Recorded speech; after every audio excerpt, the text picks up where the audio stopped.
The scream pierced through the elegant downtown restaurant like a knife through silk, causing every conversation to halt mid-sentence. "Don't get in the car! He's going to kill you!" The voice belonged to Sarah Martinez, a 24-year-old waitress who had just witnessed something that would change her life forever. Where are you watching from? Don't forget to like, subscribe, and stay tuned for more exciting stories. Sarah had been working the evening shift at Romano's, an upscale Italian restaurant frequented by the city's elite, when she noticed the heated argument brewing at table 12. The woman, elegantly dressed in a navy blue cocktail dress, was pleading with tears streaming down her perfectly made-up face. Across from her sat a man whose cold, calculating eyes sent chills down Sarah's spine. "Please, Michael, I can't do this anymore," the woman whispered, her voice barely audible above the restaurant's ambient noise. But it was the man's response that made Sarah's blood run cold, a subtle smile that never reached his eyes, followed by words spoken so softly that only Sarah, refilling their water glasses, could hear. "You know what happens to people who try to leave me, don't you, Jennifer?" The threat was unmistakable, and Sarah felt her hands begin to tremble as she realized she might be witnessing something far more sinister than a simple breakup.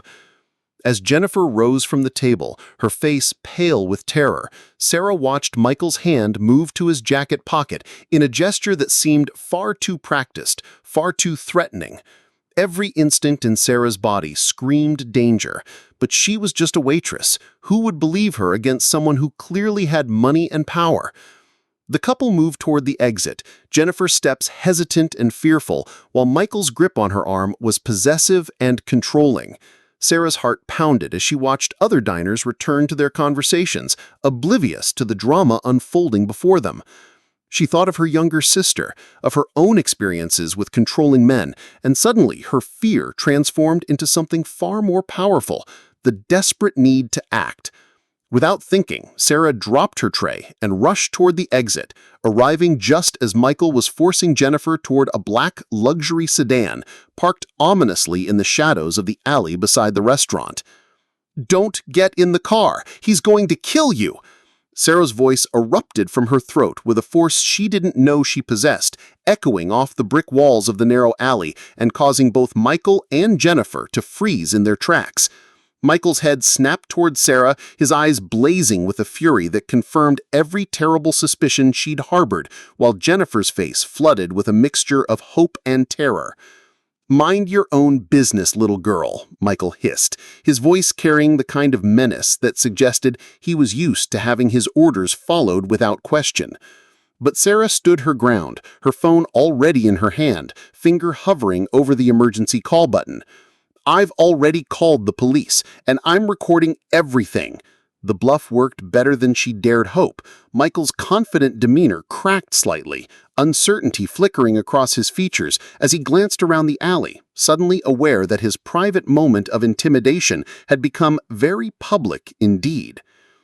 What none of them realized was that the entire confrontation was being observed from the shadows by someone whose presence would change everything.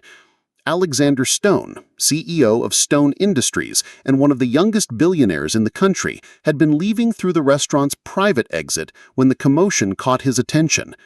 At 32, Alexander had built an empire through his ability to read people and situations with uncanny accuracy, and what he saw unfolding in that alley triggered every protective instinct he possessed. He'd heard the stories about Michael Crane, whispers in business circles about his controlling nature, the suspicious circumstances surrounding his ex-wife's accident, the way women in his orbit seemed to disappear from social circles without explanation. Alexander pulled out his phone and did something that would shock the business world.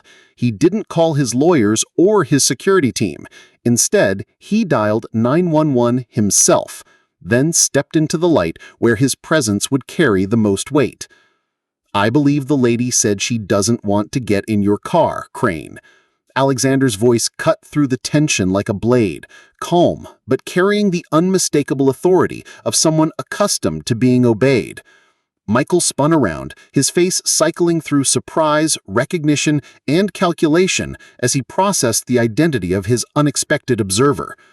"Mr. Stone, this is just a private matter between me and my girlfriend." But Alexander was already moving closer, his expensive shoes clicking against the wet pavement as he positioned himself between Michael and the car.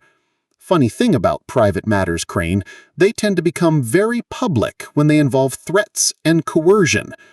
Sarah watched in amazement as this stranger, this powerful, wealthy stranger, took her side without hesitation, lending his considerable influence to her desperate gambit to save a woman she'd never met before tonight. Jennifer seized the moment of Michael's distraction to break free from his grip, stumbling toward Sarah with desperation in her eyes. "He's been threatening me for months," she gasped, her voice shaking as the words tumbled out in a rush. "Ever since I tried to break up with him, he said he'd ruin my career, destroy my family, make me disappear, like—" She couldn't finish the sentence, but the implication hung heavy in the air between them. Sarah instinctively wrapped a protective arm around Jennifer's shoulders, feeling the other woman's entire body trembling with fear and adrenaline. "You're safe now," she whispered, although she wasn't entirely certain it was true. Men like Michael Crane didn't give up easily, and she had no idea what he might be capable of when cornered. The sound of approaching sirens began to fill the air, growing louder with each passing second, and Sarah felt a surge of relief that her bluff about calling the police was about to become reality. Michael's carefully constructed facade began to crumble as the sirens grew closer, his eyes darting between Alexander's calm, unwavering stare and the growing crowd of restaurant patrons who had emerged to witness the spectacle. "This is ridiculous," he snarled, but his voice lacked its earlier confidence. "You can't prove anything." Alexander smiled, a cold expression that never touched his eyes, and held up his phone. "Actually, I can. I've been recording this entire conversation, including your rather interesting comments about making people disappear." The color drained from Michael's face as he realized the full implications of his situation. Not only had he been caught in the act of threatening Jennifer, but he'd done so in front of one of the city's most influential businessmen. A man whose word carried weight in courtrooms, boardrooms, and newspaper headlines. Sarah watched as the man who had seemed so terrifyingly powerful just minutes ago began to look smaller, more desperate, as the walls of his carefully constructed world started to close in around him. The police arrived with a symphony of flashing lights and urgent voices, transforming the quiet alley into a scene of organized chaos. Detective Lisa Chen, a veteran investigator who specialized in domestic violence cases, took control of the situation with practiced efficiency. As she interviewed Jennifer, the full scope of Michael's campaign of intimidation began to emerge. Months of psychological manipulation, financial threats, and increasingly violent behavior that had escalated to tonight's terrifying confrontation.